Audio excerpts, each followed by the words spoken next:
Hey, what is going on, you guys? My name is Rayge, and we are back today to unpack a very exciting patch update here. So, this is this version 7.4 release notes. As you can see, this is provided right now on MarvelStrikeForce.com. We're going to be unpacking the patch, but as well what to expect in terms of the details.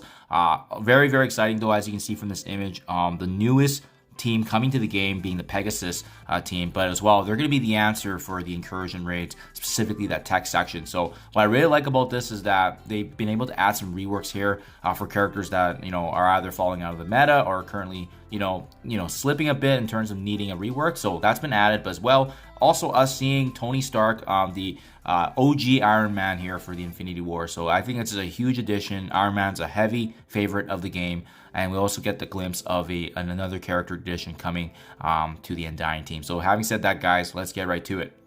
So there's a lot, and there's also some really notable quality of life updates too. So it's really awesome that they've been able to unpack this. So it's gonna be a pretty meaningful patch. But you can see here the new PEGASUS team is charging up with tunes Iron Man Infinity War, and as well as Ironheart MK2. What they don't talk about here as well is we scroll down, Darkhawk is going to be the new addition. Reworks are actually coming to both Kestrel and Rescue. And we do actually get a Juggernaut Zombie edition. So really, really cool. I didn't know this. I didn't know PEGASUS actually stood for Potential Energy Group Alternate Sources United States. So yeah, good to know. This is basically the new Power Armor team, right? That's going to be taking over. But again, they're expected to be the meta. So got to get ready to save all that tech gear if you guys haven't already. And as well, Darkhawk being a huge fan favorite being added to the game of this list. So I mean, it's just a huge addition, honestly.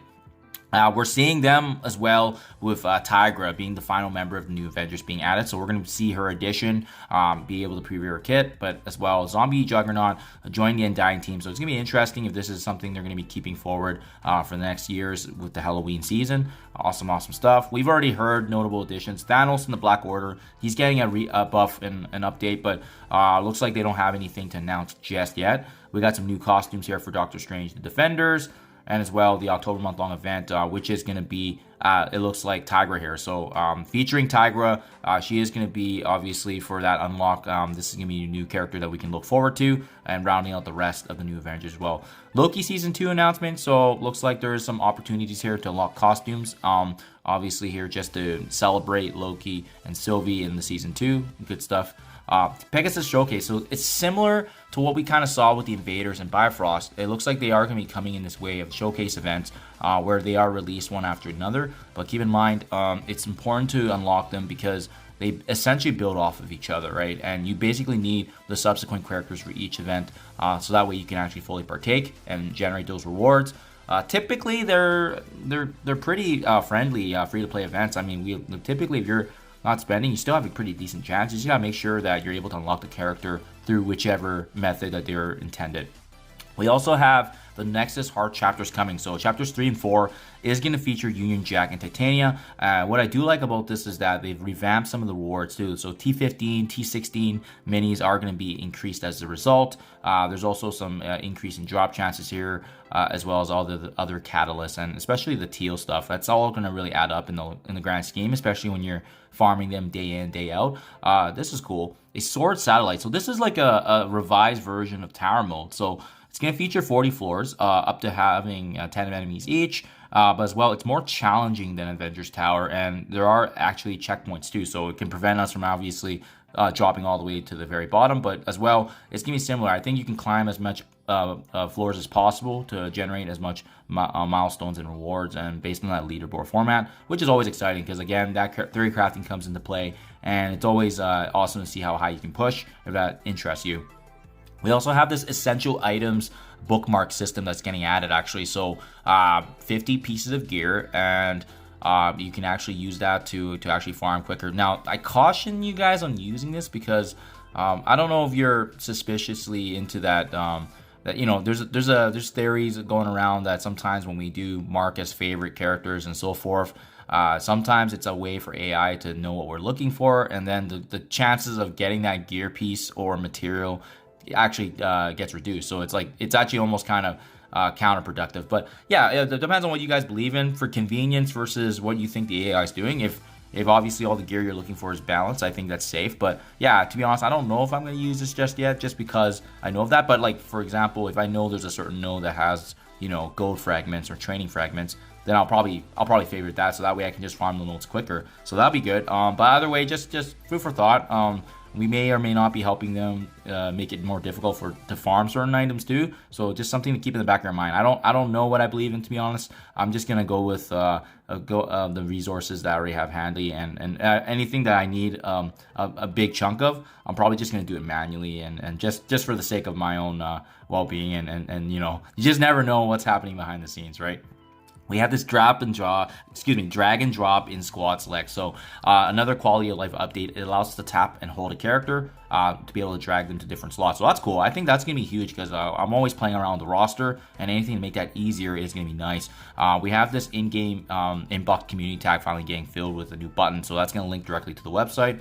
Some bug fixes here and there that they're gonna letting you know, and as well, I think the big one here is this raid auto launcher, right? The toggle on and off reverts back to the initial state after selecting on and off the second time. So does that mean this is gonna be live as well? It doesn't really have an update here from what I've seen, but maybe we'll see it down further below. But that's good to know. That's good to know for sure.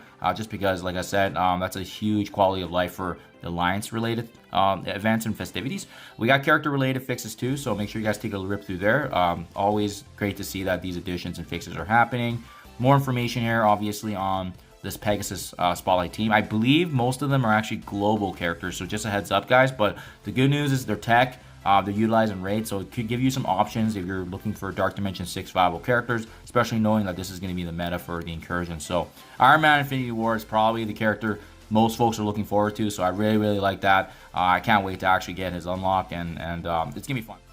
We'll probably have to do a separate video in regards to breaking down these character kits and the synergies, but as always, once they appear in the game too, we can always deep dive them more closely. But I'll just leave that here with you guys, just because some of this information can always be subject to change, obviously. But what I really like is, first of all, the rework, the rescue, but as well, Kestrel actually getting buffs too. I mean, she was already still a very powerful character in my honest opinion, but just for her to get some subtle reworks here is really huge. Rescue's kit got revamped a bit to synergize with the team more specifically, but more notably, guys, I think after this update now, I mean, Kestrel's got to be a Dark Dimension 6 lock now. With this revamp being part of the new tech rate team, her usage she already had great value coming to Dark Dimension 6, but now she's getting some notable increases here. HP, damage, armor, resistance. This is all going to help if you guys are planning to bring Kestrel into Dark Dimension 6, and as well, having that mixture of the tech and skill gear, absolutely huge, guys. I can't say that enough. Hela's got some revisions here slightly as well with the Undying team,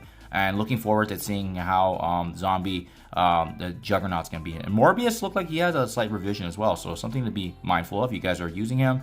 And that's for the update, guys. Pretty big, lots of changes, characters being added, but super exciting though. I mean, this is especially some of these characters being ones that we've been looking forward to for a long time. Darkhawk, Iron Man, Infinity War, some reworks happening. Zombie Juggernaut looks really awesome graphically if you guys have checked out some other content creators, but can't wait. It's gonna be an exciting patch, and then as well as featuring Tigra in the next month-long event, so good to know. I'll keep you guys up to date as information gets out, but as always, appreciate you guys checking out my videos, and I'll catch you guys in the next one.